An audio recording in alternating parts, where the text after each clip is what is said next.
ब्रह्मा गुरुर्विष्णु गुरुर्देव महेश्वर गुरु साक्षात परब्रह्म तस्मै श्री गुरुवे नमः।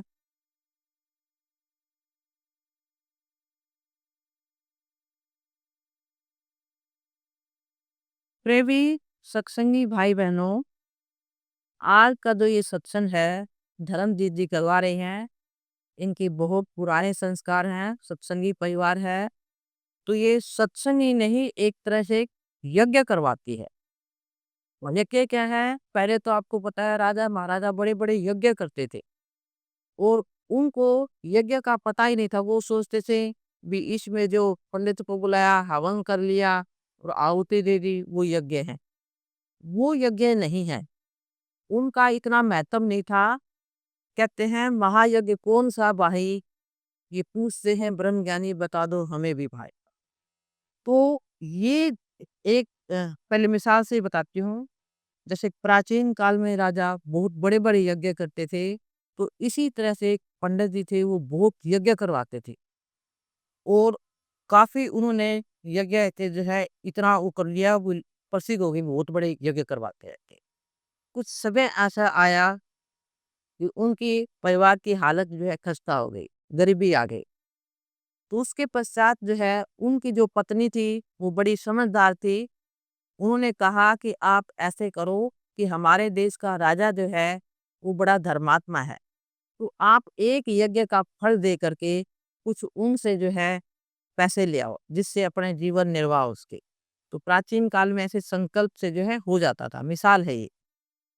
तो पहले तो उसने मना किया, पत्नी के आग्रह करने पर जो है वो चल पड़ा। आने जाने के साधन नहीं थे, पैदल ही चलते थे। राजा का जो है वो जो महल था दूर था, तो पत्नी ने उसके रास्ते के लिए जो है खाना पैक कर दिया। जैसे आप दूर जाते हो तो खाना पैक करके चलते हैं, तो उसके लिए उसने भोजन बांध दिया। तो जैसे ही वो जो है निकलने लगा, रास्ते में थोड़ा जंगल सा आया, वहां से जब निकल रहा था तो थक गया। उसने कहा कि अब मैं थोड़ा सा विश्राम करके थोड़ा भोजन कर लेता हूँ, थोड़ा विश्राम करता हूँ, फिर आगे चलूंगा। तो अब जैसे ही उसने खाना खोला, तो एक कुतिया जो जिसने बच्चे दिए थे वो आ करके जो है पूछ हिलाने लगी, भूखी थी वो। तो उस ब्राह्मण को बड़ी दया आई, उसने जो है एक रोटी उसको दे दी। उसने लपक करके जो है वो रोटी खा ली, भूखी थी वो। और फिर पूछ हिलाने लगी, जैसे आप कुत्ते को देखते हो।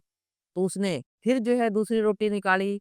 कहने का मतलब ये है वो रोटी खा जाती और फिर पूछ हिलाने लगती। तो उसके पास जितनी भी रोटियां थी उसने सोचा आज चलो उपवास ही कर लेते हैं, ये बेचारी भूखी है, छोटे छोटे बच्चे हैं, वो सारी रोटियां उसको खिला दी।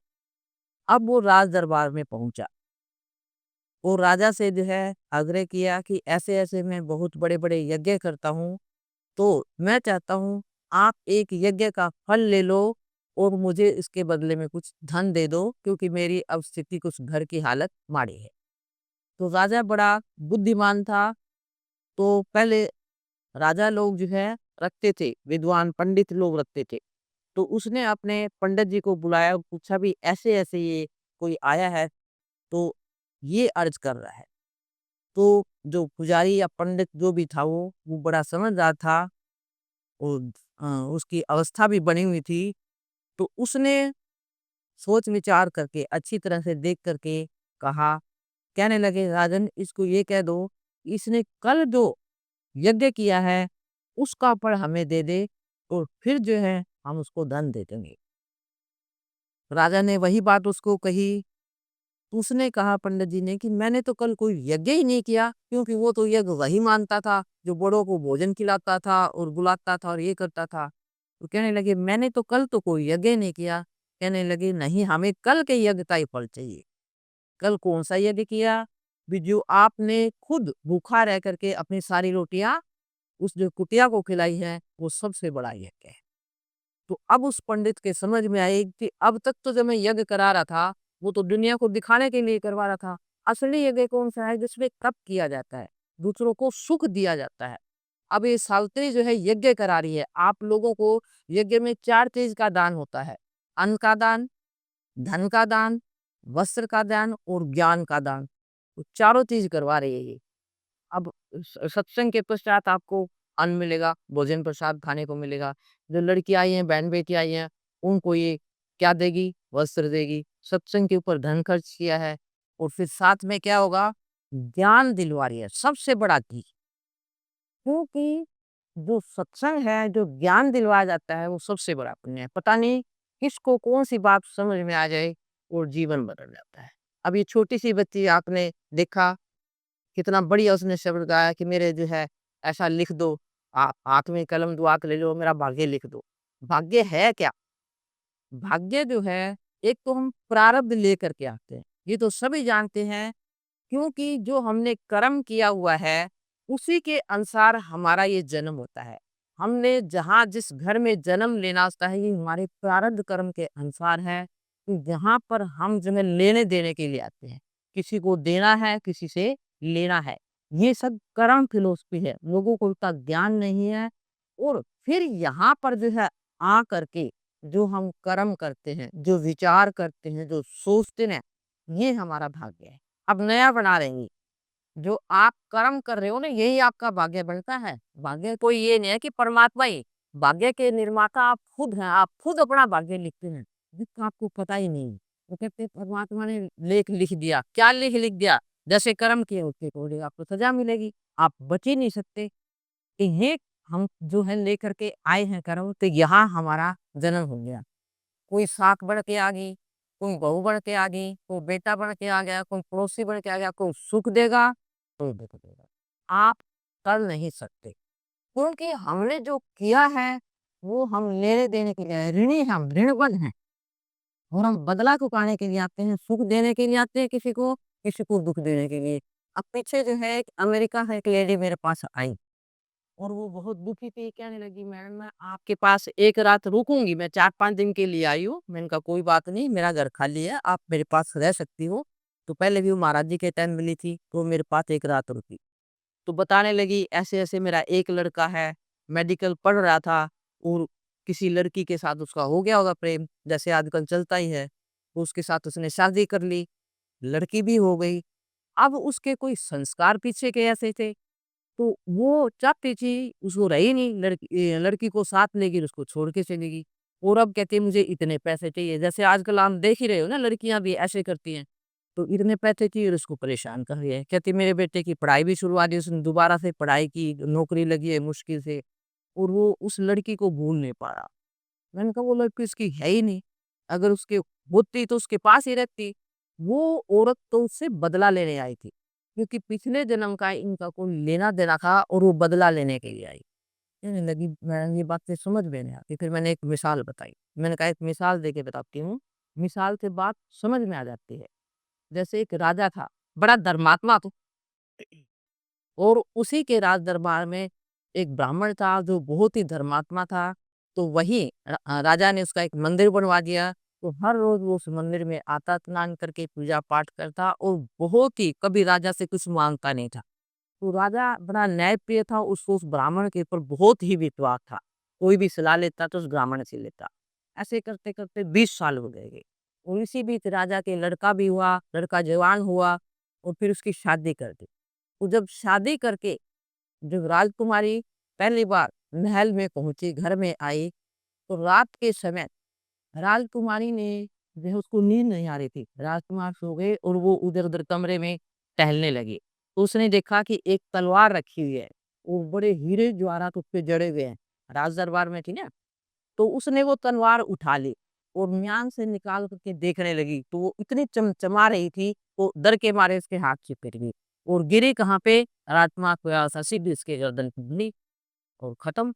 अब वो डरी, कि पहली रात में ये हो गया, तो अब क्या होगा? अभी लोग क्या कहेंगे?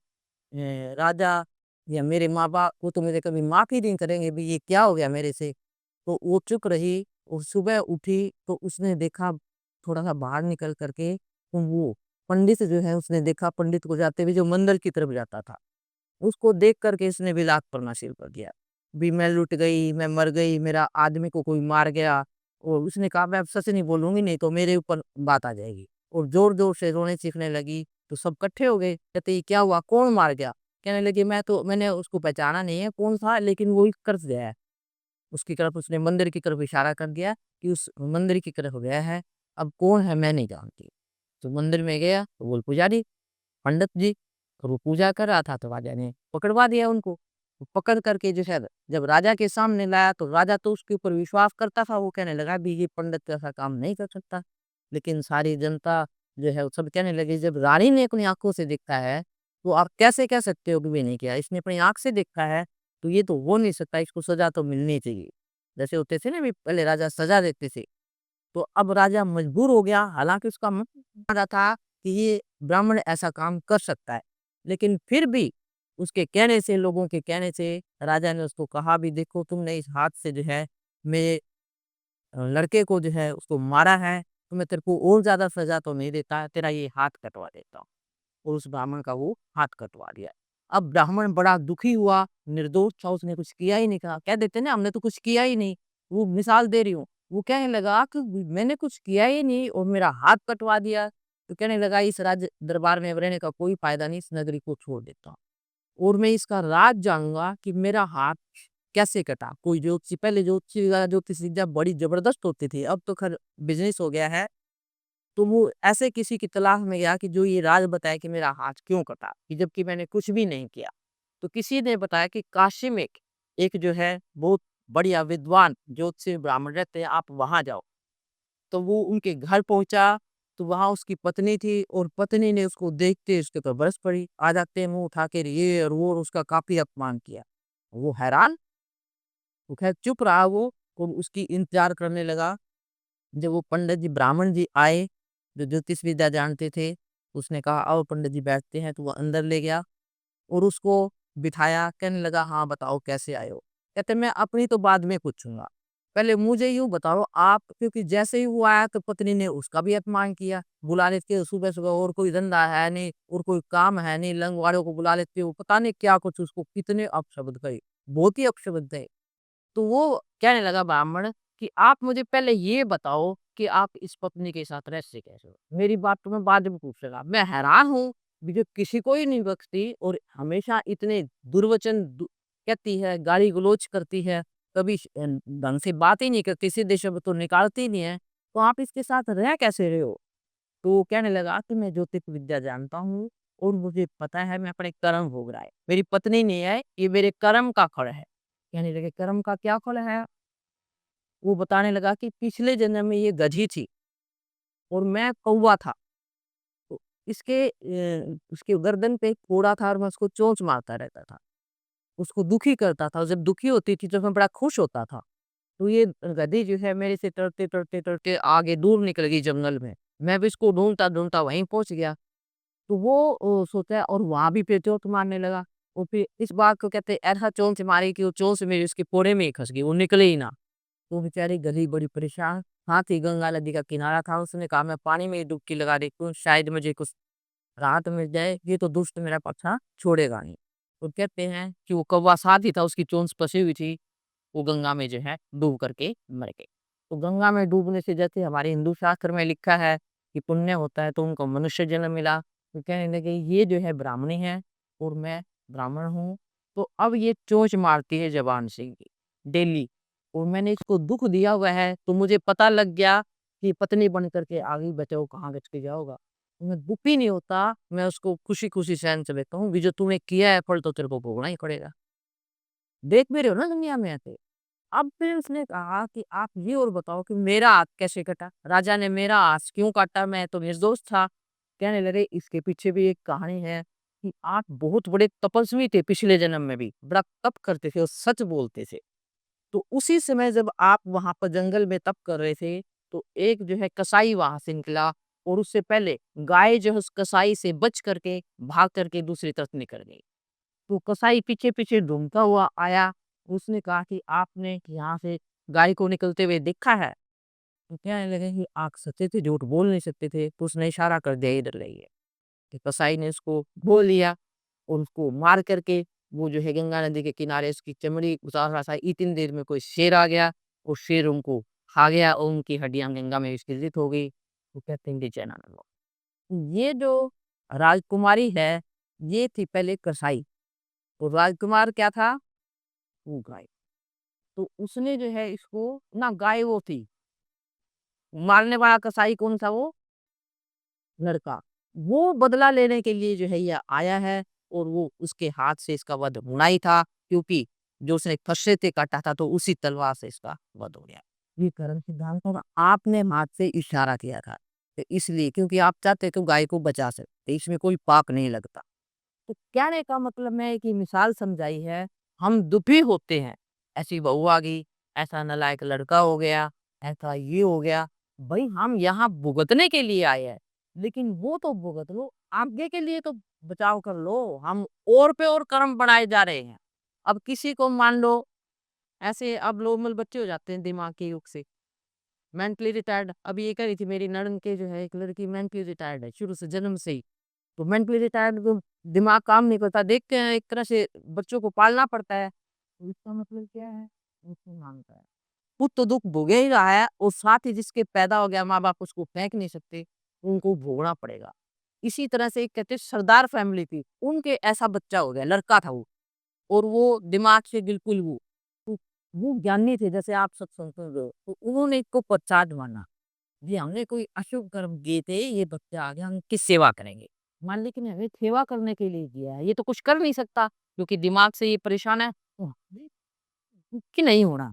मालिक ने दिया हमारा ही कोई अशुभ कर्म है, तो हम इसकी सेवा करेंगे। और खुशी खुशी दोनों पति पत्नी ने 20 साल जिया, 31 साल जिया, मतलब तन धन से उसकी सेवा की, कोई शिकन नहीं, कोई गाली गलौज नहीं, कोई वो नहीं। वो कहते हैं कि वो रोया, उसका पूरा कर्म किया, और रोए कि हमारा तो जो है एक में चला गया। ये ज्ञान बा। और अब जो है कोई ऐसा बच्चा आ जाए, हम हाय-माय करते हैं, ये क्या आ गया है, उसको गाली-गलौज करते हैं, तो हम और कर्म बढ़ा रहे हैं। मेरी बात को सुन रहे हो, क्या कहना चाहती हैं? जो हम लेकर के आए हैं वो तो आपको प्यारा है। अब यहाँ आकर के अगर आप एडजस्ट नहीं करते, सहन नहीं करते हो कि जब आपको भोगना ही है तो उसको राजी-राजी रखिए। और आप नैले-बेदैले मारते हो, वो छल-कपट करते हो, कहीं कुछ करते हो बचाव के लिए, कोई टोने-टाट के करता है, कोई कहीं किसी के पास जाता है, कोई पंडित जी के पास जाता है, कोई मन्नत माँगता है, ठीक है। परमात्मा का नाम लो, वो सबसे बढ़िया है, इससे बढ़ के कुछ नहीं है। वो जो परमात्मा का नाम लेते हैं, कई बार मेरे पास आते हैं जी, ऐसे-ऐसे जो है टोने-टोटके करते हैं। क्या टोने-टोटके लगते हैं? मैंने कहा जो मालिक का नाम लेता है उसके कोई टोना-टोटका नहीं लगेगा। वो चाहे सिर मार ले, उल्टा चला जाएगा। ऐसे होता है बिल्कुल। मैं जब पढ़ती थी, क्योंकि मैं बचपन से ही सत्संग के रिवाज से मैं तो बचपन से ही तो था, तो मैं पहले कल्याण पढ़ती थी, और कल्याण में एक आधी घटना ऐसी आती थी जो सच्ची घटना होती थी। उसमें एक जो है शेष जी ने लिखा हुआ था कि मैं तो जो है कृष्ण का भगत रहा हूँ और भक्ति को जानता नहीं था, लेकिन मुझे हमेशा ये रहता था कृष्ण जी मेरे साथ है। भक्ति ऐसी हो, विश्वास पक्का हो कि कृष्ण जी मेरे साथ है। तो पहले जमींदार लोग सेठों से लेते थे, पैसा लेते थे, कर्जे थे, वो सेठ जो है ब्याज पे ब्याज चढ़ाता रहता था। तो ऐसे जमींदार को फंस गए, फसल हुए नहीं 2 साल। उन्होंने सोचा भी सेठ का कर्जा तो उतार नहीं सकते, अब क्या करेंगे, फिर तुम्हें मार देगा, ऐसे तुम्हारा गुजारा ही नहीं होगा। पहुँच गए किसी तांत्रिक के पास। अरे इसको इस तरीके से मरवा देते हैं कि पता भी ना चले, बेमागरूर होकर के, और जो है फिर जो है कोई नहीं मार देगा। तो इस तरीके से उन्होंने प्लान बनाई, आगे ना बुरे पालना, उसके पास पहुँच गए। उसको कहा कि शेख जी को मारना है, लेकिन इस तरीके से मारना है कि किसी को शक ना हो। कहने लगे मैं सब विद्या जानता हूँ, चिंता ही ना करे। उसने कुछ दिया होगा, दिया या मंत्र किया, जो ये तो ये जाए। तो वो 10-15 दिन बीत गए ना, तो देखने गई, तो सेठ जी आराम से दुकान पे बैठा। तो वो हैरान, इसको तो कोई फ़र्क ही नहीं पड़ा। तो कहें तो क्या भी क्या करने कहने लगे से सेठ जी हम तो ये बताने आए हैं, फसल थोड़ी हल्की हुई है, हम आपका पूरा जो है पैसा दे देंगे, आप चिंता मत करना। यूँ बातचीत करके आ गए। यूँ करते-करते 10-15 दिन और बीत गए। तो उसने फिर दोबारा कोशिश की, करते-करते डेढ़ 2 महीना हो गया, और फिर ये यूँ ही बैठे मिले उनको। अब क्या हुआ, वो तांत्रिक जो है कर-कर के थक गया। पूरे दिन के बाद इसका लड़का बीमार हो गया, तांत्रिक का। और वो लड़का बीमार हुआ, और या जिन्होंने करवाया उनका भी कुछ बुरा हुआ, और वो खत्म हो गया, और सेठ जी है। और वो कहते हैं सच्ची बात है, और सेठ जी को पता भी नहीं इस बात का। वो बाद में उसको पता लगा कि ऐसे-ऐसे मेरा था, तो उसके ऊपर कोई असर नहीं होगा। क्यों? केवल ये विश्वास रखते हैं कि मालिक मेरे साथ है, कोई माई का लाल उसको मार नहीं सकता। प्रहलाद भगत की कथाएँ आती हैं, कितनी कथाएँ भरी हुई हैं। बाप ने पहाड़ से गिरा दिया, आग में डाल दिया, हुआ कुछ? तो ऐसा विश्वास हो कि मालिक मेरे साथ है, तो उसका कोई बार पता नहीं। तो सत्संग से हमें ये चीज़ें समझ में आती हैं, सत्संग से संस्कार लेने होते हैं। हम दुखी होते हैं, दुःख का कारण क्या है हमारा? हम अपने विचारों से दुखी है। जब ये पता लग गया कि हम प्रारब्ध तो लेकर आए, तो प्रारब्ध से ही दुखी है। किसी की तकलीफ आ गई मान लो शरीर में, कोई छोटा कर्म किया होगा, कोई प्रारब्ध किया होगा, खाए-पीने में लापरवाही की है या फिर सब कुछ ठीक होते हैं तो हो सकता है शुद्ध खाना खाते हैं और कोई उसको रखते फिर भी कोई ऐसे रोग लग जाता है, तो वो उसका कार्य करेगा, स्वयं कार्य है। उससे क्योंकि डॉक्टरों को देना है, पूरा लग जाएगा उसका पैसा। पूरा का पूरा। पीछे अभी एक आदमी की डेथ हुई है, इतना आर्य कुमार इतना भजन गाता था, इतना बढ़िया प्योर खाना खाता था और कम से कम 6 महीने चारपाई कर रहे थे। 80-90 के लाख के ऊपर लगे वो। क्योंकि उसे वो कर्जा जो है लेना था, जो भी जहाँ से अपने घर में जिस घर में जन्म लिया और कोई बीमारी पता ही नहीं चली डॉक्टरों ने क्या पता नहीं। तो ये तो हमारे प्रारब्ध करेगी। तो उस प्रारब्ध का हमको ये तो कि लेने देने हैं जो शरीर को हाय हाय मत करो, ज्ञान पकड़ो। और दूसरा है विचार। हम अपने विचारों से दुखी रहते हैं, क्योंकि हमें समझ में तो है नहीं। मान लो कोई थोड़ी-सी तकलीफ आ गई, हाय! सूंघते हैं, कभी मेरी बीमारी ना हो जाए, कभी मेरी बीमारी ना हो जाए, उसकी बीमारी आके रहे। अगर वो ऐसा चिंतन करेगा डर के मारे कुछ ये ना हो जाए, ये ना हो जाए, तो समझ लो कि वो बीमारी को निमंत्रण दे रहा है। डर बैठा हुआ है, जो डरे सो मरे। तो ये सोचो मुझे कुछ नहीं होगा, मेरे साथ मालिक है। घर में मान लो ये सोच ले रहा है, ये पड़ोस में किसी की चोरी होगी, मैं फतेहाबाद रहती थी ऐसे। तो पड़ोस में किसी की चोरी होगी और मकान मालकिन आई, कहती मैडम जी आप दरवाजे खोल के तो दरवाजे बंद करके तो क्या हो गया? मैंने कहा यार पड़ोस में चोरी होगी, 30 तोला सोना ले गई। मैंने कहा अपने घर में चोरी नहीं होगी, चिंता मत कर। यहाँ संत आते हैं, यहाँ जिस घर में संत आते हैं उससे कुछ नहीं होगा। मिथ्या तुम बुद्धि बनाओ। अगर ये डर बैठ जाए भी उनकी होगी, हमारे भी ना आ जाए। अगर सोते टाइम रोज ये डर लगे चोर ना आ जाए, तो चोर को तो तुम रोज याद कर रहे हो, वो तो आएगा ही आएगा फिर। जिसका तुम चिंतन करोगे वही तो आएगा। फिर सोचो भगवान मेरे साथ है, ऐसे विचार बढ़ाओ। तो ये विचार फिलॉसफी है। अपने विचारों को सुंदर को शिव संकल्पम को इस संसार में जीने के लिए अपने विचार बदलो। विचार कैसे बदलने हैं? हमेशा बढ़िया सोचे। अगर आपको आपके अनुसार फल नहीं मिलता है, तो उसको या तो ये सोचो कि मेरा कोई पिछला अशुभ कर्म है और अब आ गया तो आगे बढ़िया होगा। जो होगा वो आगे बढ़िया होगा। उसको मतलब हमेशा ये सोचो जो होगा अच्छा होगा। जो होगा अच्छा होगा, एक सूत्र बना लो। परमात्मा मेरे साथ है, जो होगा बढ़िया होगा। मालिक हरदम मेरे साथ है। तो ऐसा जो विचार रखेगा, उसका उपवास होगा भी तो उसको अच्छा लगेगा। वो सोचा मेरा ही कर्म था निकल गया आगे उसके लिए, क्योंकि आगे के लिए वो क्या कर रहा है? शुभ कर्म बना रहा है। तो आगे उसका रास्ता साफ हो जाएगा। जैसा ख्याल वैसा हाल। भी जो तुम बोओगे वही तो होगा। पिछला तो हम लेके आए हैं, आगे तो सही बोलो। किसान खेत में जो बोएगा वही तो फसल आएगी। तो अब जो है अपने तन मन धन से किसी को कोई तकलीफ, अगर तकलीफ दोगे तो ये समझ लो कि वो तुम्हें वापस लौट करके आएगी। जो चीज़ इस हाथ से दोगे, वो दुगनी ताकत से वापस आती है। जो दोगे वो मिलेगा। सुख दोगे, सुख मिलेगा। दुःख दोगे, दुःख मिलेगा। मान करोगे, सम्मान मिलेगा। अपमान करोगे, अपमान। एक आँख दे और एक आँख दे का एकांत है। लेकिन इस चीज़ का हमें पता नहीं। सुख तो हम सब चाहते हैं, देखते दुःख है। कहाँ से मिलेगा भाई दुःख? सुख कहाँ से मिलेगा? सारा दिन तो हम दुःख के बीच बो रहे हैं।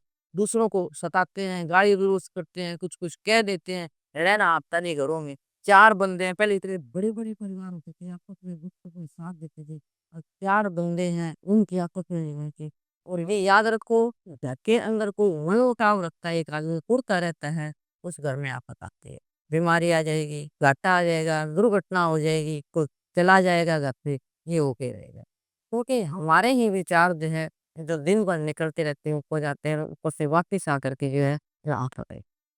इसलिए हमेशा जो है, सुंदर से सुंदर विचार, इस जीवन को इतना सुंदर बना लो, ये सोचो कि भी मेरे घर में हमेशा सुख है। घर की सुख चाँद के सुख से परे है।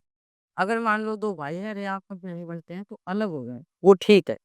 लेकिन घर के अंदर मनमुटाव रहता है, हेरा-फेरी करते हो और जो करेगा, उसको फल मिलेगा। हमने कब से कोई मेरे पिताजी इतने ईमानदार रहे, कि पूछो मत। इसके घर में कभी इसके बच्चे क्या कह जाएँगे कहीं पैसा नहीं दिया करेगा। आजकल कहते हैं भी इतनी महँगाई है, बच्चों की पढ़ाई के लिए 2 नंबर का पैसा ना कमाएँ तो कैसे मैं कहा कुछ तो छोड़ के तो देखो। एक बार उसके ऊपर मालिक मालिक के 100 आते हैं, पता नहीं कहाँ से क्या कर देगा, लेकिन हमें भरोसा नहीं है। मेरे पिताजी ने ज़िंदगी में 1 पैसे की ईमानदारी नहीं की, कभी बिजली की चोरी नहीं की, कभी कुछ नहीं किया, कभी बोल से कुछ लाए नहीं। सब बच्चे पढ़ लिख कर के है तो पाई के लिए एक पैसा नहीं मिल रहा। हाँ, के ऊपर बराबर कर देता है मालिक। इज़्ज़त नहीं तो किया तो मालिक ने कर दिया था। वो जो वो 2 नंबर का कमाते हैं, वो भी देते हैं और उनके बच्चे तो बचेंगे। बच्चे सुख नहीं लेंगे उनको, उनका निकलेगा। कुल मिला कर के ऐसा पैदा नहीं करेगा। ये दान पुण्य नहीं करना रख के कुछ देना चाहते हैं। अगर जैसे कुछ चाहते हो धनवान बनना तो क्षमा कर ये करना करते रहते हैं।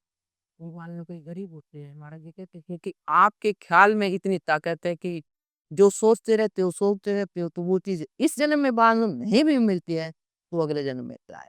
कइयों को तो इसी जन्म में मिल जाती है। जो गरीब आदमी मान लो कमाते-कमाते मर गया और उसके सपने बड़े हैं, कभी मेरे पास भी पैसा आएगा, ईमानदारी से कमा रहा है और इसी तरह से मर गया, तो अगले जन्म में करोड़पति की तरफ जाएँगे, आपको कुछ करना ही नहीं पड़ेगा। ये खेल है उसका। अब महाराज जी से पहले दिन में उनको पहले नाम की अनुभूति प्राप्त होगी। उन्होंने इतना किया हुआ था साधन और कुछ रह गया। इस जन्म में पहली बार में गुरु के पास गए और नहीं तो लोग इतने ना तप करते हैं तब भी नहीं मिलता। आप देख रहे हो कि कइयों को कुछ कमाना ही नहीं पड़ता, बैठे-बिठाए मिल जाता है, कई दिन-रात कमाते हैं। तो क्या खेल है ये? ये सब हमारे ही कर्म। तो जो चीज़ चाहते हो वो विचार करो। जैसा ख़्याल वैसा हाल, जैसी मति वैसी गति। जैसे आप बुद्धि रखोगे, जैसे विचार रखोगे, वैसा हो करके रखेगा रहेगा। इसलिए हमेशा जो है अच्छा सोचो। कभी किसी का बुरा सोचो ही मत। अगर कोई आपके साथ बुरा करता भी है, तो कहो भगवान इसको सद्बुद्धि दो। आप बुरा मत सोचो। कोई कठोर वचन कहता भी है, क्योंकि ये प्रैक्टिकल होने चाहिए। सत्संग सुनना बड़ा अच्छा लगता है, लेकिन अमल में ना अपने आप को बदलना है। हम क्या करते हैं दूसरों को बदलना चाहते हैं।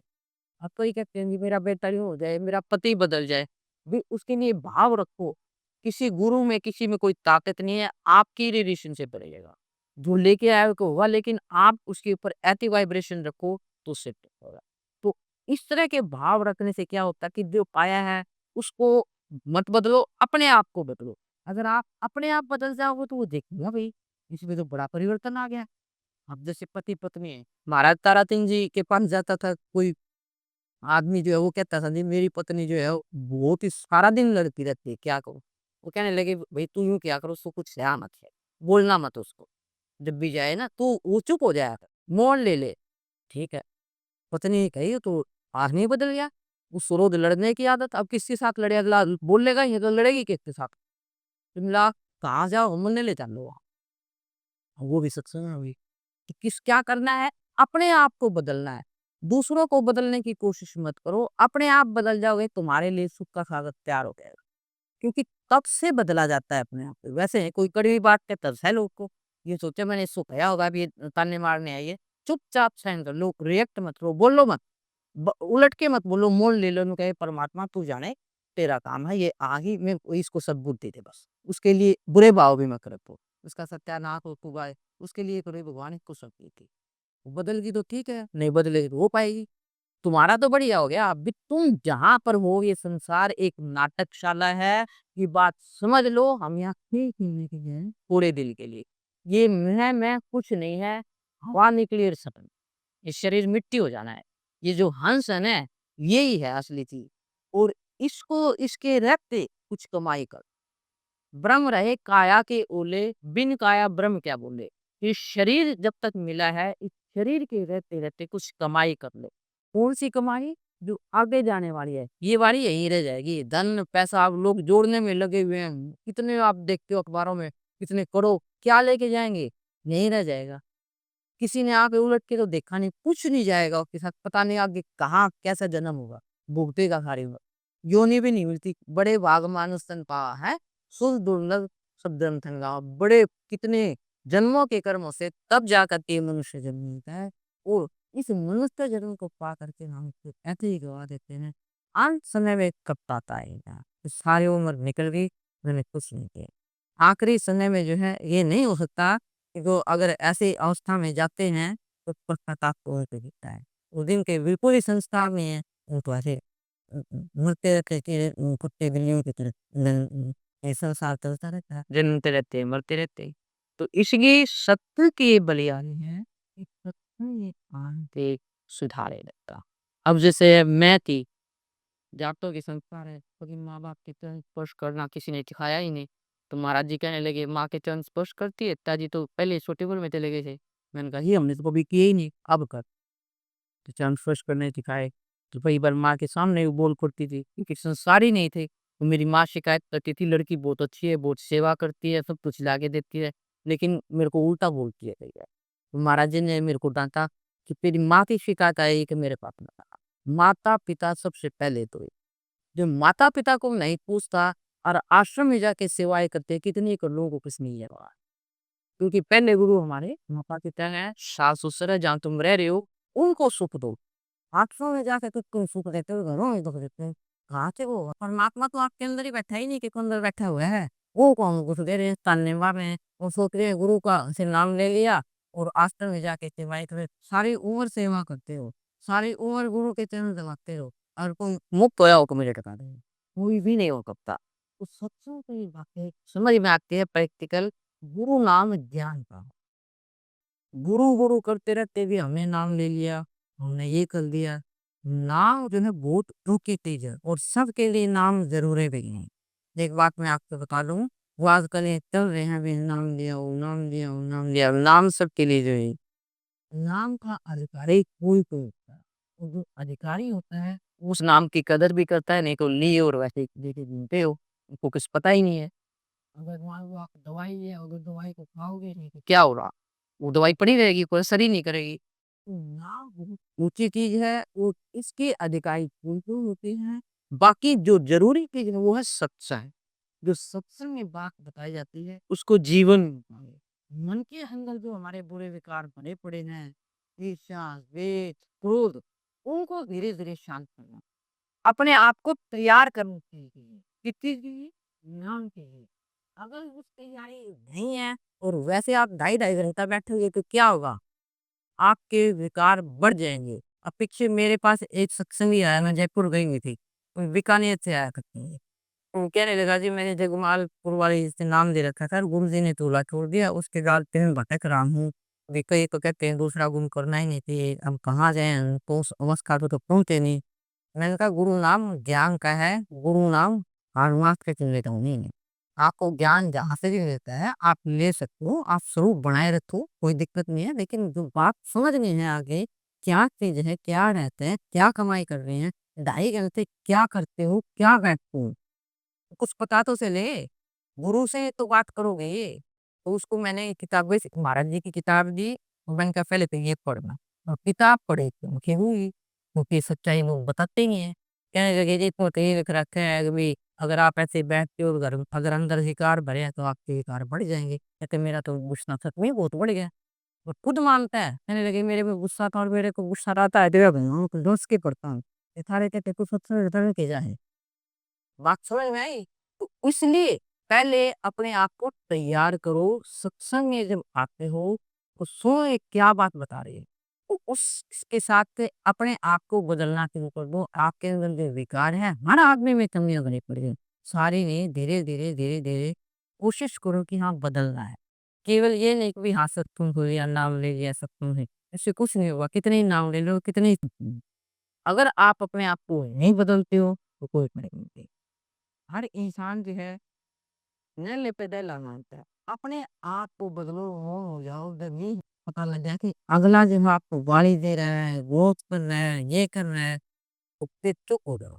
तो क्या हुआ? वापिस उसी के पास चले जाइए। आपने स्वीकार ही नहीं की, फ़ोन कर रहे हो आप, आगे जो है फ़ोन नहीं मिला, तो क्या होगा? बात होएगी उससे? आगे भेजे जा रहा है तो? नहीं होएगी ना। तो उसी तरह से आप अपने वश रहोगे, उसकी बात लोगे ही नहीं, तो बात नहीं की नहीं ना जाएगी, आपके ऊपर कोई असर नहीं है।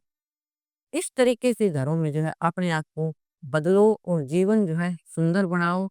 जहाँ तक हो सकता है दूसरों को सुख दो। जो रोल मिला है बाप हो कि ऐसे बाप बनो, बच्चे कहे मान लीजिए कि ऐसा बाप सब कहे। सास है तो बहू को कहे कि ऐसी सास सबको मिले। सास कई बहू को मेरी जैसी बहू आई है मतलब उसने इतना बढ़िया रोल किया है। और कई जो है मैथ बताते थे लड़कियों को पढ़ाते थे। तो मैंने पहले भी शायद बताया हुआ एक लड़की कहने लगी कोई सास ही ऐसी मिल जाए मैडम तो फिर क्या करें वो जीने ही ना दे फिर हम अच्छे कहते बड़े मैंने कहा खास अच्छी होती तो अपने आप ही अच्छे हो जाएगी फिर। बात तो तब है सास खराब है और तूने तब कैसे अच्छे रहना।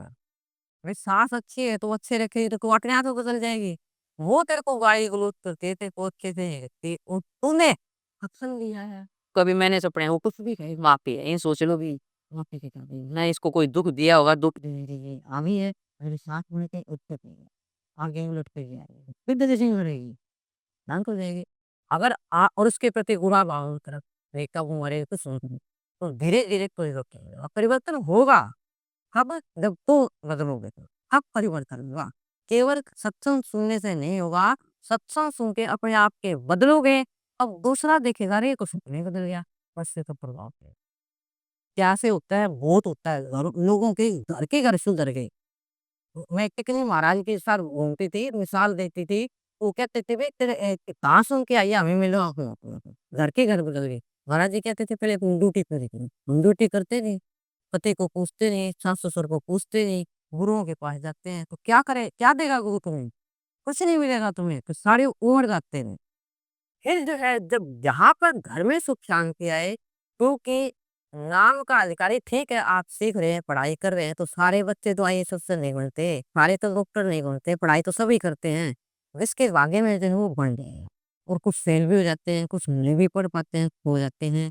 तो इसी तरह से वो सत्संग में जाते हैं, कोई इस चीज़ को प्राप्त कर जाते हैं, कोई मस्ती में रहना सीख जाता है, तो जो संत गति में पहुँचते हैं वो विरले तो उसके लिए आप ये मत सोचो कि भंग हो गए, क्योंकि अस्पताल सभी के लिए है, डॉक्टर कौन-कौन बनता है।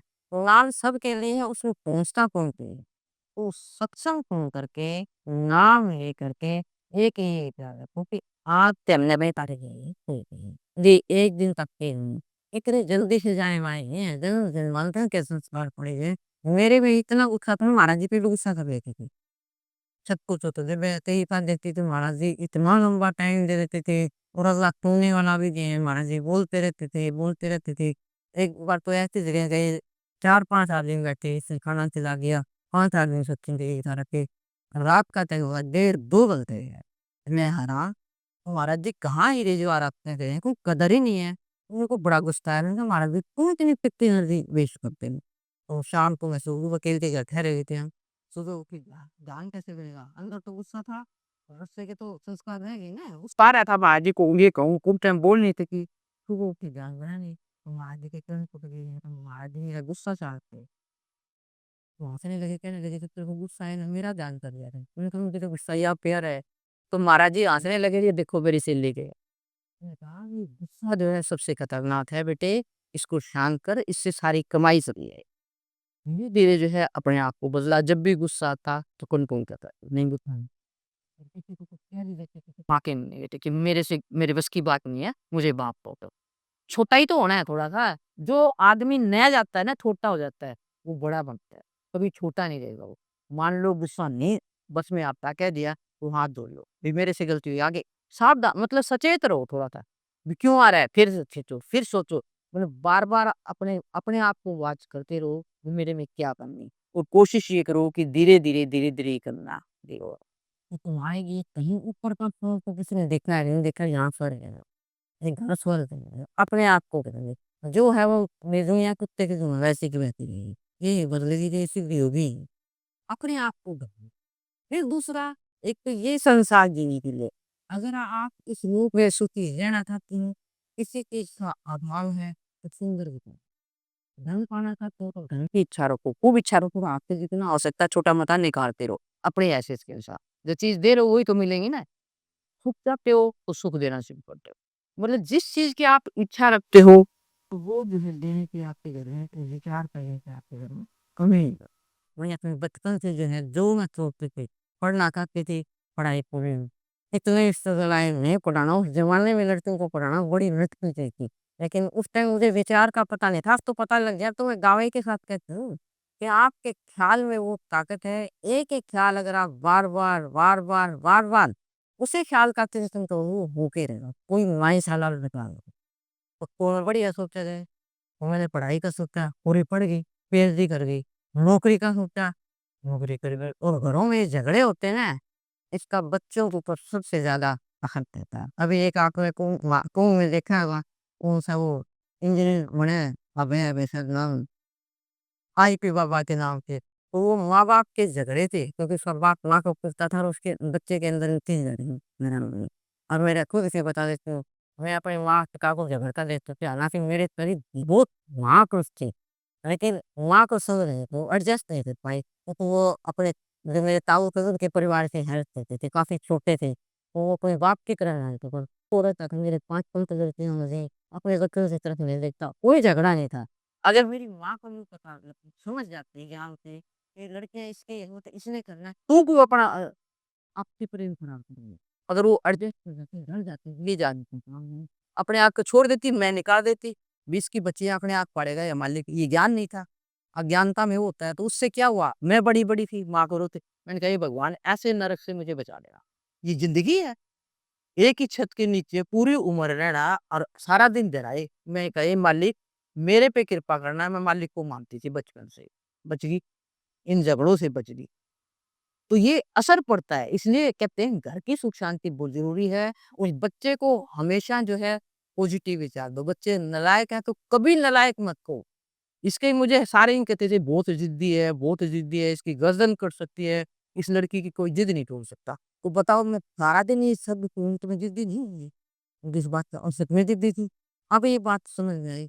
जो बच्चे को नहीं नालायक है, वो नालायक होके रहेगा। उसको ये कहो मेरा बेटा तो बड़ा राजा बेटा है, बहुत बड़ा आदमी है, नालायक है तो भी उस कहने के शब्दों का आपके शब्दों का इतना असर पड़ेगा कि पूछो मत। शब्दों का आप जैसे कहते भी कितनी सत्संग हो एक है जैसे सत्संग चल रहा था, कोई ऐसे ही सिर फिर आया, कहने लगा जी रोज़ सत्संग होते हैं, इनमें कोई फ़र्क तो आता नहीं। कि आपके महात्मा जी आपके सत्संग से कोई फ़र्क नहीं पड़ता, कोई बदलने वाला नहीं, रोज़ सत्संग होते रहे, दुनिया में सत्संग चल रहे हैं। तो महात्मा अनुभवी था, उसने उसको 4-5 गालियाँ ठोक के दे दी। तू दुष्ट है, तू ये है, पता नहीं उसको कह दिया। वो हैरान, बोला आप कैसे महात्मा हो? ये आप मुझे ही गाली देने लगे, आप क्या सिखाओगे? बोला अभी तो आप कह रहे थे शब्दों का फ़र्क ही नहीं पड़ता, तेरे पे कैसे पड़ गया? आप तो यूँ कह रहे थे शब्दों का कोई असर ही नहीं होता, तेरे पे तो अभी पड़ गया। तो ये मेरे 2 बात ही नहीं छोड़ सके, तो इन पे नहीं पड़ेगा? शब्द का प्रभाव पड़ता है, देर से सवेर से पड़ता है। ये नहीं होता कि शब्द का इसी तरह से एक जो है, एक ही बहू आजकल इनकी दुखी थी, तो पंजाब का था, आज फकीरगंज के पास को किया जी मैं महा दुखी हूँ। क्या हो गया? एक बहू रोटी नहीं देती खाने, मैं बहुत दुखी हूँ, मैं यहाँ सिर्फ मेरा ना चाहता हूँ। कहता मैं तेरे को गुर बताऊँगा, तू घर में ही रहेगा, तेरे को रोटी भी देगी। मैं बताऊँगा ऐसे कर लेगा? जी बिल्कुल कर लूँगा, मैं महा दुखी हूँ। बोला तू यूँ करया कर, जब घर में जाता है, तो पहले के लोग आते रहते थे, बाहर बैठ जाते थे, खुले घर होते थे। जब भी कोई तेरे से मिलने आए तो उनके सामने कहा कभी मेरे घर में तो साक्षात लक्ष्मी आई है, सबसे पहले मुझे ही रोटी देती है, तो वो देती नहीं है, उसकी खूब बड़ाई करया कर। यानी जो करती नहीं है बेशक ना करे, तू उसकी बड़ाई किया कर लेगा ना मैं जी कर लूँगा। और वो ऐसे ही करने लगा, वो हाँ, ये तो सब क्या मेरी बड़ाई करता है, मेरे में कितनी कमियाँ मैं तो पूछते ही है। वो कहने लगे पिताजी आप कहाँ रखते हो? मेरे को लेते हैं। और उसको लेके गए और फिर वो कहते हैं बंगाली में पूरा हाँ, ये बदलाव है कि किससे? थोड़ा-सा गुरु बताता है। अपने आप को कहेंगे, શું कर रहा है? बोलो मत, बड़ाई कर दो किसी की, कुछ छोटे नहीं होते आप। उसकी कमियाँ मत देखो। हर इंसान के अंदर कमियाँ भरी कहीं अगर आप कमियाँ देखोगे हमारे अंदर पता नहीं कितनी कमी है। तो दूसरे के अंदर क्या देखना है? गुरु देखना है। क्योंकि ये इंसान 3 गुणों से बना हुआ है, सतोगुण, रजोगुण, तमोगुण। तो हर इंसान इन 3 गुणों से भरपूर है। किसी में शक्ति मात्रा अधिक हो जाती है, वहाँ पे कम जाती है। लेकिन ये नहीं है कि उनके अंदर रजोगुण और तमोगुण नहीं है। वो उनके अंदर भी हैं, लेकिन वो शक्ति मात्रा अधिक होने से वो दब जाते हैं। अब रामकृष्ण में भी कमियाँ देखो तो मिल जाएँगी। अवतार के रूप में है, मनुष्य रूप में है तो कमियाँ होगी। लेकिन भगत क्या कहते हैं, वो तो खेल कर रहे हैं। दृष्टि बदलनी है, जैसी दृष्टि रहती है सबकी। और उसी तरह से रजोगुण वाले ना आम आदमी है, मन चंचल है, कभी इधर कभी उधर, कभी रजोगुण का मतलब चंचल प्रवृत्ति, वो सभी हैं। तमोगुण दुष्प्रवृत्ति जिसमें तम की मात्रा अधिक हो जाती है, वो आपको पता ही है दुराचारी हो जाते हैं उसमें, लेकिन अच्छाई फिर भी उसे मिल जाएगी। अगर आप उसके अंदर बुराई नहीं देखोगे, उसको बड़ाई करो, वो करेगा, वो पाएगा। आपने तो उसके गुण देखने हैं, नहीं है तो उसे किनारा कर दो। जीने का ढंग बता रही हूँ, हमारा पता नहीं किस-किस के साथ पाड़ा पड़ता है, तो जो बंदा जैसा है, उसमें अच्छाई देख लो और आपके अनुकूल नहीं है, उससे किनारा कर दो। लड़ाई-झगड़े से कोई फ़ायदा नहीं। ये है जीने का ढंग। तो इस संसार में जिस चीज़ का अभाव है, उसकी चाह करो, जहाँ चाह बारा। पढ़ते कहते हैं जी की कुरुक्षेत्र में मैं जब महाराज जी के पास जाती थी, उस समय ज्ञान तो हुआ नहीं था, तो क्या माँगती थी? कि महाराज जी मेरी पीएचडी हो जाए, मेरी पीएचडी हो जाए, मैं पैरों पे खड़ी हो जाऊँ ताकि मुझे किसी से माँगना ना पड़े, मैं इंडिपेंडेंट होना चाहती हूँ। तो एक ही आशीर्वाद ले, किसी की अभाव था मेरे इसलिए संसार में जब तक व्यक्ति का अभाव है तो उस चीज़ की डिमांड करे। क्योंकि ये लोक आप आज जिस लोक में रह रहे हो, ये आपके विचारों से रहेगा। सुंदर-सुंदर विचार है, को जिस चीज़ का अभाव उसकी चाह करो, ज़बरदस्त चाह करो, परमात्मा के घर किसी चीज़ की कमी नहीं। देर लग सकती है, लेकिन आप जो सोच रहे हो वो मिलेगा, वो मिल जाएगा। जब आप पूरी तरह से संतुष्ट हो, साथ-साथ कुछ अच्छे से कर्म करते जा रहे हो, दूसरों को सुख देते जा रहे हो, फिर नाम ले लिया, फिर नाम की कमाई करी। नाम की कमाई क्या है? वो नाम की कमाई ये है कि जो गुरु ने बताया है, वो परमात्मा आपके अंदर है। कहीं आपको बाहर भटकने की ज़रूरत नहीं। सारी उम्र भटकते रहो, अगर आपको अपने अंदर का ज्ञान नहीं होगा, तो ठीक है, आपके विश्वास के अनुसार फल तो मिल जाएगा। फल तो चीज़ देने वाली क्या है? विश्वाकन फल है। फल देने वाली शक्ति आपका विश्वास है। अब जैसे कुंभ में इतने लोग गए, महाराज जी बताते थे बातें, इतने लोग गए स्नान करने के लिए, तो पार्वती कहने लगे "ओ, इतने ढेर और इस बार तो कमाल ही हो गया, क्या ये सारे कर जाएँगे?"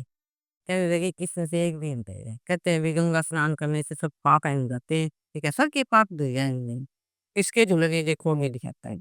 वो कहने लगे "तू खुद देखना" और खुद जो है बेहुक्म के गिर गए जैसे और पार्वती जी उनके पास बैठ गई और रोने लगी।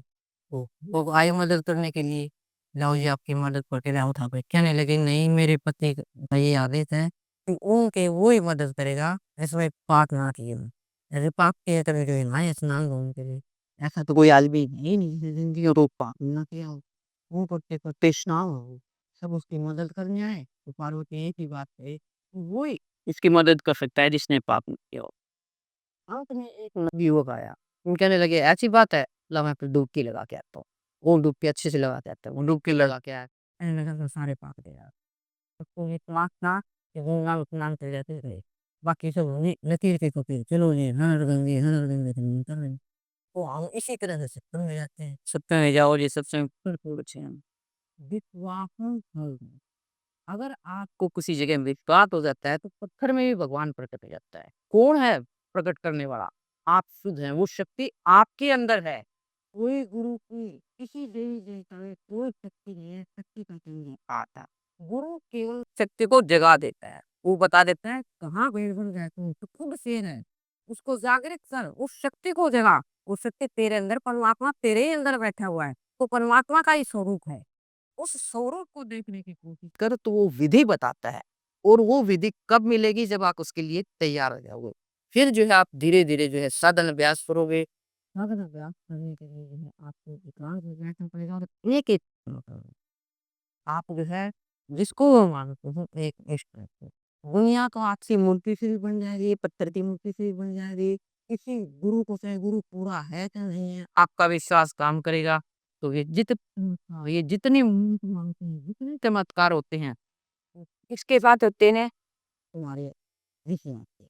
अगर गुरु में ये शक्ति हो तो सबके साथ चमत्कार कर दे। अभी गुरुओं में कई माइक से घुमाते हैं, बोलो जी क्या चमत्कार हुआ? बोलो जी क्या चमत्कार हुआ? देखते हो ना कई महात्मा घुमाते हैं।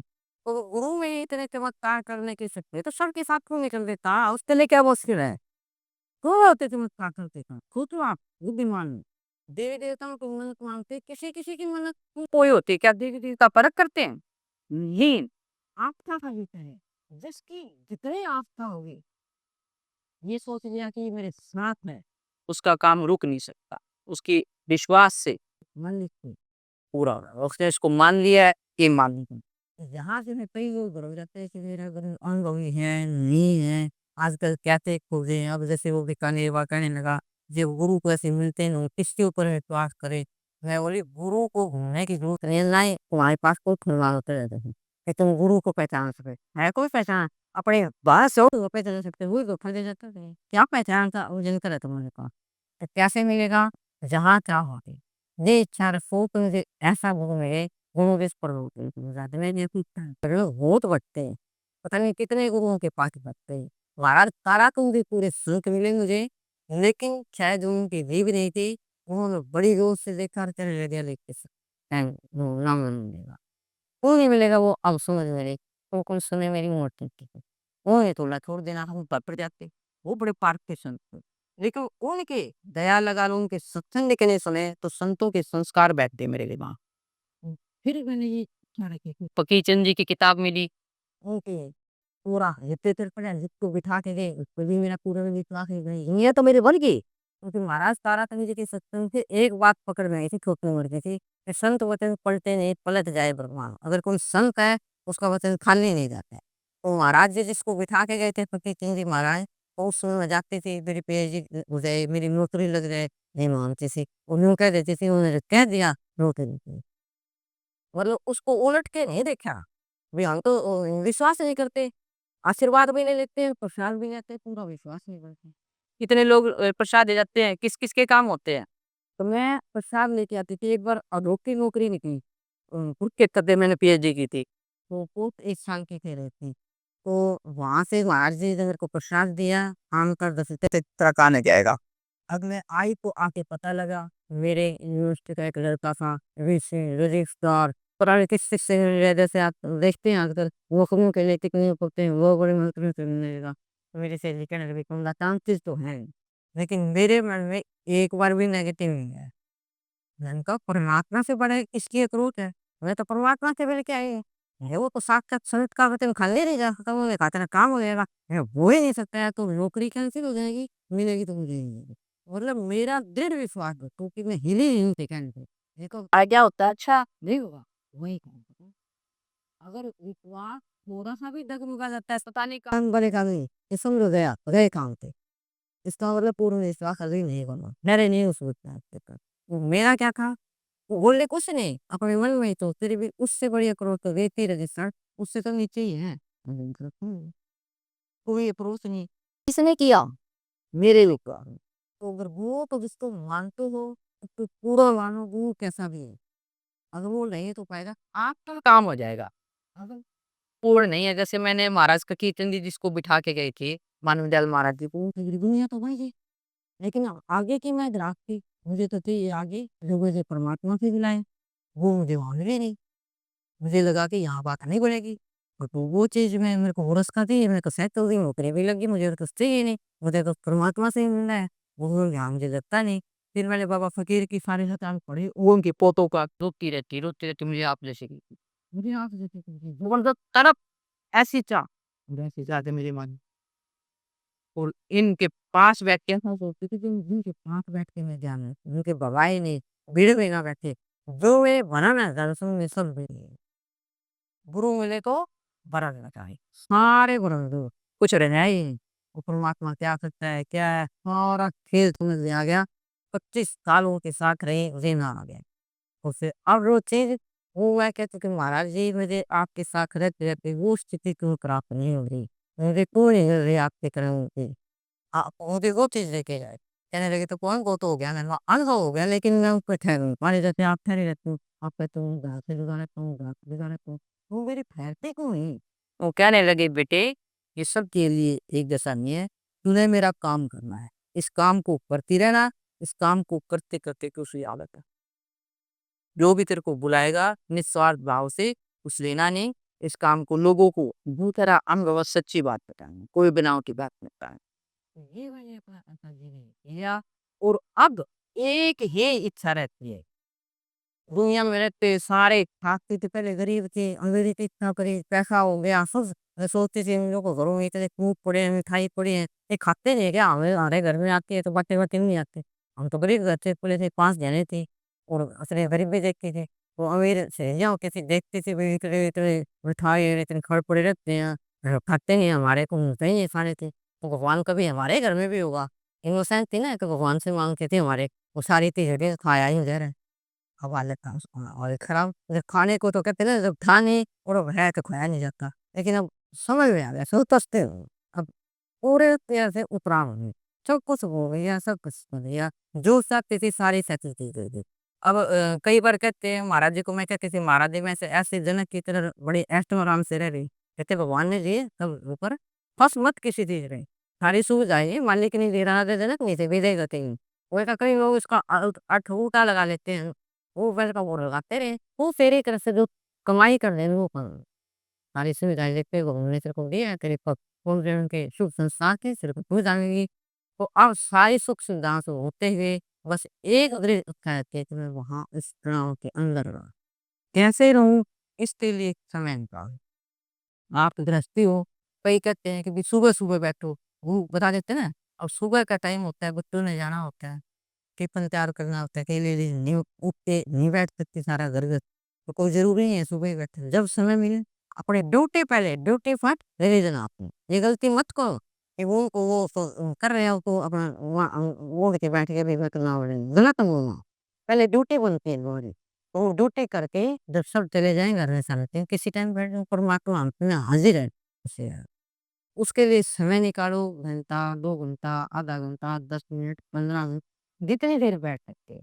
तो ये बैठ कर के यहाँ जो है तो इस कौन से आसन में बैठना है जिसमें आप आराम से बैठ सकें, जिसमें कोई दिक्कत ना लगे, कई देर तक बैठ सकें। तो ऐसे अपना आसन बना लो, तो फिर यहाँ पर जो यहाँ लगाते हैं ना, यहाँ आपने जो है अपने गुरु के ऊपर गुरु ने मंत्र दिया है इसका जाप करना है। तो यहाँ शुरू में आप ध्यान करोगे जिनका अभ्यास नहीं है, तरह-तरह के विचार आएँगे। समुंदर रखेगा विचारों का। तो मन की सफाई नहीं है, मन अब काम है संकल्प उठा, तो उस संकल्प को कैसे रोका जाए? कई लोग कहते हैं, "ये ध्यान में बैठते ही विचार इतने निकलते हैं, क्या करें?" उसको रोकने के लिए जो है गुरु महात्मा लोग सुम अल्पा जाप मन को करने के लिए कई तरह के योग बताए हैं, परम योग, ये पता नहीं कितने तरह के। तो गुरु बेहतर जानता है किसके लिए क्या योग है। तो उसके लिए अगर आप अल्पा जाप कर सकते हो, वो कर लो। अल्पा जाप क्या है? मन ही मन वो मंत्र चलता रहेगा। चलता रहेगा तो और विचार आएँगे नहीं। विचार आए तभी कर शुरू कर लो। जैसे ही कोई विचार आता है तो सचेत रहो, उसको हटाओ, भगवान शुरू कर दो। उससे क्या हो जाएगा? लाइफ ध्यान हो गया। जब आप यहाँ पर ध्यान करना शुरू करोगे, विचार आएँगे इस तरह-तरह के, तो उनके कोशिश को नाम का जप करते रहो, नाम का जप करते रहो, क्रिया करते रहो, तो धीरे-धीरे ये रोकने का प्रयास है, इसीलिए इसको सहस्त्राकार पेन लिखते हैं। वो पेन लिखते हैं, जय उसमें सहस्त्राकार मतलब हज़ारों तरह के। तो उन विचारों को कट करते चले जाओ और स्वरूप को देखने की कोशिश करो या नाम का देखो। फिर आप थोड़ा ऊपर ठहर जाओगे, जब विचार थोड़े कम होने शुरू हो जाएँगे, अभ्यास बढ़ जाएगा, तब आपकी तरफ यहाँ त्रिकुटी पे आ जाएगी। यहाँ त्रिकुटी पे क्या होगा, आपका मन ठहरने लग जाएगा, ठहर जाएगा। क्योंकि जब आप इतना अभ्यास करोगे, पूरा आपने जोर लगा दिया विचारों पे अपने से, तो जब आपके विचार ठहर जाएँगे, तो वहाँ आपके अंदर लाल रंग का प्रकाश होगा। जैसे किसी चीज़ को पकड़ते हैं ना, तो वो नानी आ जाती है। तो हम पूरे कोशिश कर रहे हैं यहाँ लाने की, मन को ठहराने की। तो आग पर जो शक्ति लगाई आपने मतलब मृत्यु को रोकने की, उससे यहाँ त्रिकुटी में कहते हैं लाल रंग का प्रकाश, किसी को ओम की ध्वनि, किसी को गुरु की ध्वनि, किसी को गिड़गिड़ा अलग-अलग तरह की प्रकृति के एहसास होने लगते हैं। तो उससे त्रिकुटी जो है, ये ओम का काम है। और ये जो आर्य समाजी हैं, ये ओम का सबसे बड़ा वो मानते हैं। ओम नाम सबसे बड़ा, इससे बड़ा ना कोई। जो ओम का सुमिरन करे तुध आत्मा है। तो मैंने महाराज जी से पूछा, मैंने कहा महाराज जी कहते हैं ओम नाम सबसे बड़ा। सबसे बड़ा कैसे हुआ? आप तो स्टेज बहुत आगे बता रहे हो और ये तो बहुत नीचे रह जाता है, ये सबसे बड़ा कैसे हुआ? ये कहने लगे सबसे बड़ा इसलिए है कि जब सूरत आपकी इस ओम के स्थान में ठहर जाती है, तो आपकी इच्छा शक्ति बढ़ जाती है।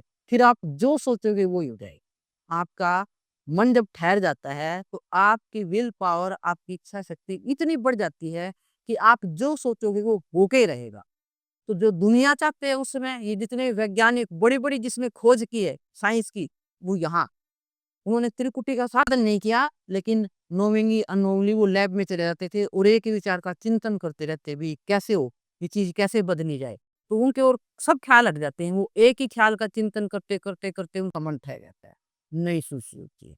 ये ओम का सार बात समझ रहे हो ना? जहाँ सिर्फ़ एक विचार ध्याता, ध्यान और देह ये 3 यहाँ मिलते हैं, तो उसमें जो है जब आपका मन ठहर जाता है, तो दुनिया चाहोगे तो जल्दी बन जाएगी क्योंकि इच्छा शक्ति और जब ऊपर जाना चाहोगे, तो फिर आपको ऊपर का रास्ता। तो फिर ये कुछ समय तक इसका अभ्यास करने से इसमें ज़्यादा जोर नहीं लगाना चाहिए, नहीं तो संतुलन बिगड़ जाता है। फिर आगे थोड़ा-सा यहाँ प्रकृति से आगे यहाँ जो है आते हैं, जो सूरत चलती है, तो नशा हो जाता है थोड़ा। जैसे शराब भी पीता है ना, तो उसको होश नहीं रहती। तो आदमी का शरीर सुन्न हो जाता है, विचार छूट जाते हैं, वो थोड़ा उसको गुनगुनी सी आ जाती है, नशा सा हो जाता है, उनको बड़ा अच्छा लगता है। आनंद आता है ना, तो उसको हालाँकि मंदिर पे नहीं पहुँचा है उसको, लेकिन उसको आनंद आता है, शांति सी मिलती है। लेकिन ये तुम थोड़ा भी ज़्यादा ठीक नहीं है। फिर उससे तो सूरत निकल के सतलोक में, हाँ, जहाँ बाहर निकले यहाँ, यहाँ पर सूरत जो है आत्म पद में कौन रहती है? आत्म पद है प्रकाश पलो। ये जो बाहर निकले, यहाँ पर जबरदस्त कोई प्रकाश ज़्यादा किसको नज़र आएगा? दिनचर्या का पालन। फिर मैं आपको एक विशेष बात और बता दूँ, वो नाम की कमाई करना चाहते हैं, वो ध्यान लगाना चाहते हैं, तो उन्हें इस ब्रह्मचर्य का पालन करना चाहिए। नहीं तो अगर आप जैसे भी बोलते हो और ये भी ध्यान भी लगाते हो, तो दोनों चीज़ आपको नहीं मिल सकती। जहाँ काम तहाँ नाम नहीं, जहाँ नाम नहीं तहाँ काम। एक ही चीज़ मिलेगी। तो अगर आपने उसी तरफ चलना है, तो आपको मानसिक और शारीरिक ब्रह्मचर्य का पालन करना ही पड़ेगा, क्योंकि छोड़ना ही पड़ेगा आपको। अगर आपको काम है, तो उस तरफ चलो। नहीं तो जो सत्संग सुनते रहो, अभ्यास करते रहो, ज़्यादा वो मत करो, नहीं तो बैलेंस बिगड़ जाएगा। जोर मत लगाओ, सहज में चलता है तो चल रहा हो। अगर जोर लगाओगे, तो माथे की जो वृत्तियाँ वो होंगी, उन पे जोर पड़ेगा, बैलेंस नहीं हो सकता। तो यहाँ जो है आत्म पद, ये आनंद का स्थान है, आनंद ही आनंद है। और ये मैं अनुभव देखी प्रताप का, मैंने महाराज जी के रहते-रहते जो मुझे अनुभव हुआ था पहली बार, जब मेरी निश्चा का मुद्दे बन गई कि तो उसका मैं अनुभव हुआ। और ये ऐसा है, जब आदमी के विचार खत्म हो जाते हैं, फिर कपाल जबरदस्त होता है। महाराज कितने दिन भी मैं सत्संग पढ़ती रहती थी, इस तरह महाराज जी नहीं मिले तो तक की बात है, और फिर मिल भी गए थे, मुझे समझ में आ गई थी। मुझे किसी दूर का दक प्रकाश में पहुँच जाता है, और उसकी जो कोई इच्छा होती है, इच्छा लेके बैठता है, तो इच्छा पूरी हो जाएगी, 100% पूरी हो गई, कोई रोक नहीं। तो मैंने कई प्रैक्टिकल करके देखे, विचार करके देखा, इच्छा को लेके बैठी, क्या ये पूरी होती है? वो पूरी हो गई। शक्ति कितनी वो आपकी इच्छा शक्ति ये मजबूत हो जाती है। तो क्योंकि मन इकट्ठा हो जाता है ना, सारा खेल तो मन का ही है। मन जीते जग जीते, ये कहावत बड़ी है ना, मन जीते जग जीते, जिसने मन को जीत लिया संसार को। लेकिन मन का जीतना आसान नहीं है, लेकिन मन का ही खेल है, यही भगाना है आपके। सुख और दुख जितने तो मन के ये नचार हैं आपके और आप ना चले। जब आपको इसका खेल समझ में आ जाएगा, अरे क्यों मैं मन के कहने पे सुनता हूँ, ये तो मन बोल रहा है, ये कर ले, ये कर ले, ये खा ले। कई बार हम चीज़ स्वाद आती है, हालाँकि सेहत अलाउ नहीं करती, हम खा जाते हैं। वो मन ले जा रहा है, ये वृत्तियाँ, इंद्रियाँ बाहर की तरफ आपको रुझान करती हैं। देखती हैं पिक्चर देखने में, शुरू-शुरू में जो है अकेली रहती थी, देख लेती थी, ज्ञान था नहीं। तो पिक्चर की शूटिंग की पुरानी पिक्चर देखती थी। फिर महाराज जी से मिली तो महाराज जी कहने लगे, "अगर तूने एक व्रत करना है तो तब करना पड़ेगा। हम तुमके ही नहीं देखेंगे, तो संस्कार लेना ही नहीं।" मैंने कहा, "ठीक है महाराज जी, सुबह उठना हम वैसे भी यही बता दिया।" तो फिर एक दिन जैसे जो है बैठी थी, टीवी खोल लिया, न्यूज़ सुन रही थी, वो पिक्चर आ गई। मन है ना, मन की बता रही हूँ मैं। तो उस समय इतना ज्ञान नहीं था मन को रोकना है, बस देखने लगी, रात को 12 बज गए, तो सो गई। फिर जो है सुबह उठी, पहला फ़ोन मेरा महाराज जी को किया था, लैंडलाइन होती थी। मैं कहा देख तू महाराज जी को पता लगेगा। महाराज जी को भी टेस्ट करती रहती थी। फ़ोन किया, तो ये विचार लेके किया, महाराज जी ने कितने बजे सोई थी? रात को नहीं सोई थी, टीवी देखे रहो, वही पकड़ लिया। तो कई बार मेरा इतना हाथ गरमाता है, मुँह खोलता, एक बार भी नहीं पूछा महाराज जी ने। जब कहीं गलती करती उसी टाइम पकड़ लेते। जिस दिन भी नहीं होता ना उसी टाइम पकड़ते थे। और जब कुछ बढ़ता कमाई करती थी, एक दिन नहीं पूछा। मैंने कहा महाराज जी जिस दिन मेरा मन वो करती हूँ कुछ प्राप्त करते हैं, पूछते ही नहीं। कहते थे पूछने की जरूरत है, तेरे को रोकना ही तो मेरे को बताना है, तेरे को नहीं तो जाना है तेरे को। तो इस तरीके से वो है, ये मन है। क्या नहीं चाहती, मन आपको भगाता है। तो इसके तुम साक्षी अपने आप हो गए। अपने अंदर देखते हो ये कहाँ जा रहे हैं। जब आप देखने वाले बन जाओगे ना, ये मन मेरे को कहाँ भगा रहा है, कुछ गलत तो नहीं करवा रहा, कुछ मेरे हाथ से गलत तो नहीं हो रहा। तो उस मन को जो है पकड़ने से कोशिश करो, उसको केंद्रित करने की। वे मन नहीं है तेरे को पता नहीं कहाँ लग रहा है, बेलगाम का घोड़ा है, पता नहीं कहाँ पकड़ रहा है, यहाँ बैठे हो। अब कई तो गौर से सत्संग हो जाते हैं, और कईयों के विचार पता नहीं विचारों से कहाँ घूम रहे होते हैं, उनसे कर ले रहे हो पड़वा सकते हैं। क्लास में वो पढ़ाते थे, क्या कारण था, एक बच्चा टॉप कर जाता है और एक फेल हो जाता है। फेल हो रहा वो तो सुनता ही नहीं है, क्लास में ज़रूर बैठा है, इसी तरह से सत्संग में बैठे हैं। सत्संग में कल आप कह रहे घर फिर लेते नहीं तो है, अरे घर में ये ना रहे और वो पता नहीं ताला लगा के आई नहीं, ये बेचारे हो रहे थे। तुम कहाँ सत्संग हो रहे हैं? क्यों ये कहते हैं? सत्संग का मतलब है जो बात बताई जा रही है, उस समय मन को इतना केंद्रित कर लो कि जो बात बताई जा रही है वो पूरी की पूरी गले उतर जाए।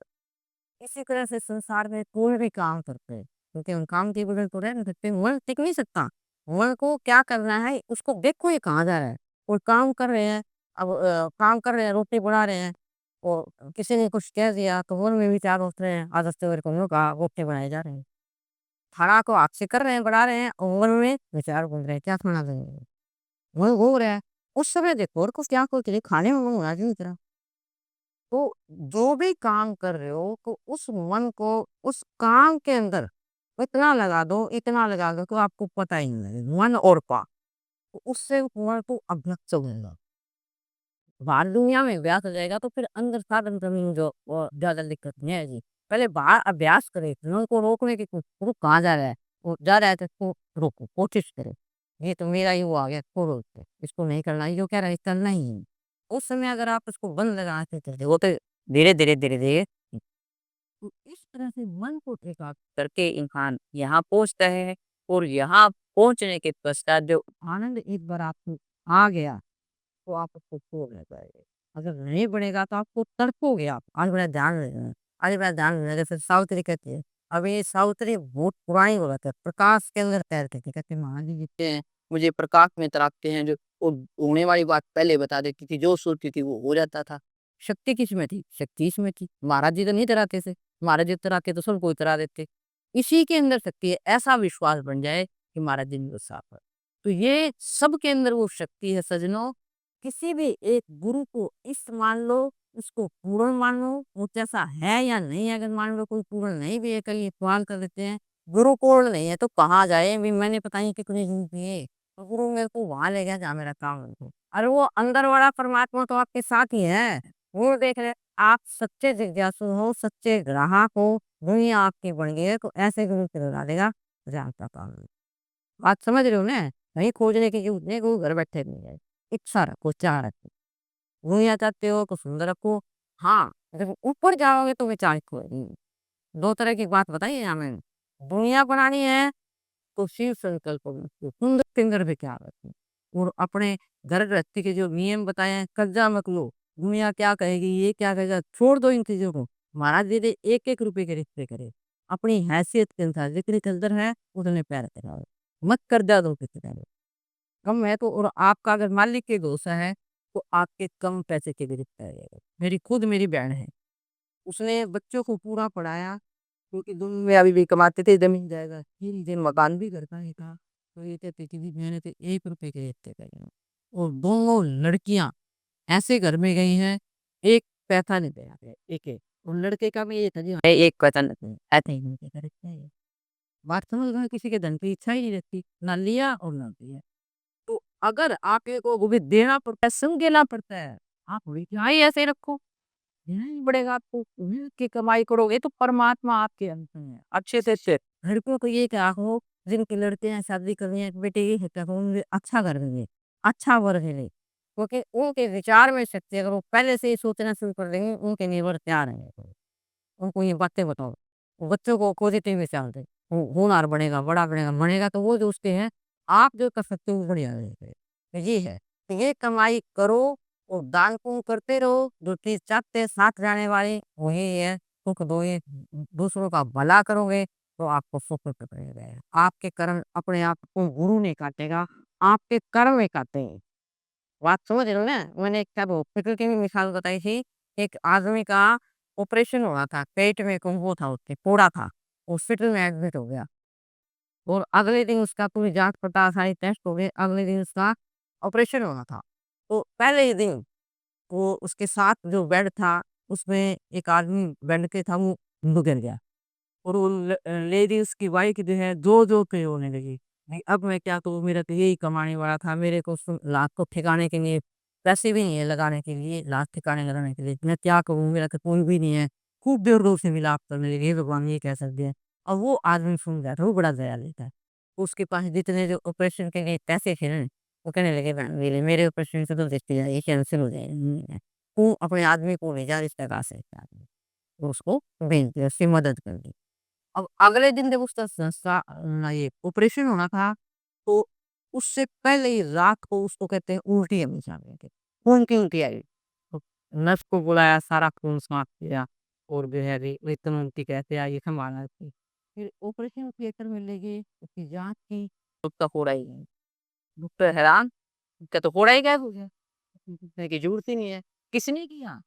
वो मालिक अंदर बैठा है, अब उसके अंदर राजनीति घुस गया, अब उसको अपने परवाने की फ़ोड़े थी, उसके अंदर कर दी। तो मालिक ने कर दिया उसको। तो हम ये सोचते हैं कि हम अपने पैसे से यूँ कर दें, तुम्हारी प्लानिंग रखी की रखी रह जाती है। जहाँ तक हो सकता है झूठ बन के रहें। तो पहले किसकी? पहले घरवालों की करो।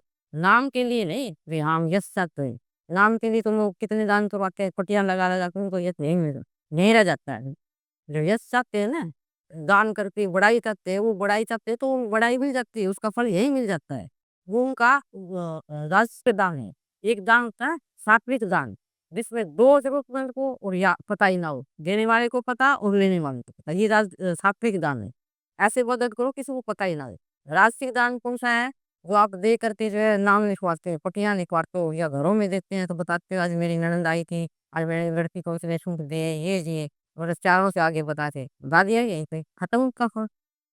आवश्यक दान कौन-सा है? जो ज़बरदस्ती लिया जाता है। पूजा के सामने वाला आ गया, लाओ जी, पर्ची काटो इतने की। वो आपका दोस्त है, मना नहीं कर सकते, लेकिन उन्होंने से कहा, कहाँ आ गए, देने पड़ेंगे। देना नहीं चाहते ना, ज़बरदस्ती दे रहे हो, इसका भी कोई फ़ायदा नहीं है। तो इस तरह से अगर दिल से आप मदद करते रहोगे, तो परमात्मा की कृपा आपके ऊपर बनी रहेगी। तो आप आगे जाने वाली कमाई करो, सत्संग की यदि आदत डालो, चाहे कितना भी अभ्यास कर लो, सत्संग नहीं करोगे, तो वो केवल जो है अभ्यास आपका काम नहीं। सत्संग महाराज जी मेरे को कहते थे, मरते दम तक सत्संग करोगे, इससे आगे को बुद्धि से होती है। तो ये कोशिश करो कि रोज़ रात सत्संग करना है, कि अंधे वापस मज़ाक करते तो मेरे ख्याल से मैंने काफ़ी समय ले लिया और किसी ने कुछ पूछना हो तो पूछ सकते हैं। कोई नहीं शब्दों साथ सभी को राधा